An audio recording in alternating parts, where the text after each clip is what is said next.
When I was a kid and watched Back to the Future 2, I couldn't even fathom a world that far in the future, but I was hopeful that I'd be wearing space clothes and living in the space age and riding in a flying car. Now that it's 2015, let's see how Marty McFly's world matches our reality.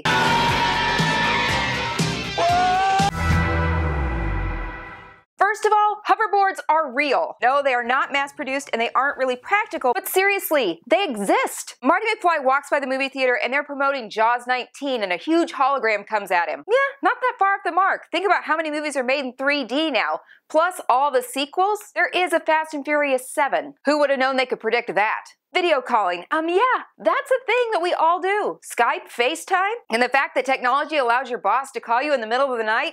Totally right on that prediction as well. Biometrics for everyday use? Everybody has this on their iPhone. Scan your finger here. A drone is out walking the dog. Now that's not really something we see, but drones, those have really just taken off this year. The abundance of big flat screen TVs. I remember when I was a kid in the 80s going to someone's house and they had a giant big screen, but it was in a huge box, weighs thousands of pounds, and cost thousands of dollars. Now everybody has one. When Marty goes to the vintage 80s cafe and the kids are playing video games and he knows how to use the handheld controllers and the kids are like, why would you use your hands? Have you ever played with a Kinect?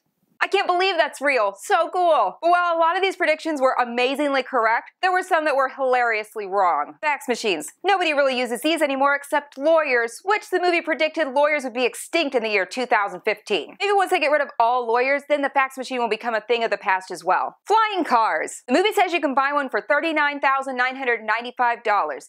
Even when we adjust for inflation, that's about 90 grand, so it's not really practical even if that technology existed. Not to mention the fact the logistics of flying cars is just not something that's going to happen anytime soon. If I'm going to vote for a traveling technology, I'm going to go for teleportation. I think that would be much better than the flying car. Instant cooking dehydrated food. Yeah, the Instacook pizza didn't really happen, but we do have Instagram now, so you can show pictures of your food right away. Phone booths everywhere. Sadly, this isn't a thing anymore. They're actually even getting rid of the awesome phone booths in London. I kind of wish they wouldn't get rid of the phone booths. I'd love to go stand in a box and talk in private. Self-lacing shoes. This would be amazing, but the technology still just isn't there. Believe me, every parent and teacher of a small child would gladly pay through the nose for this kind of technology. Other than self-lacing shoes, I'm glad that all the fashion predictions didn't really come true.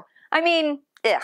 Plus, 80s fashions are really what's back in. If Marty McFly really does travel to October 21st, 2015, he could actually just wear what he had on in the 80s and he would totally fit in, which is awesome.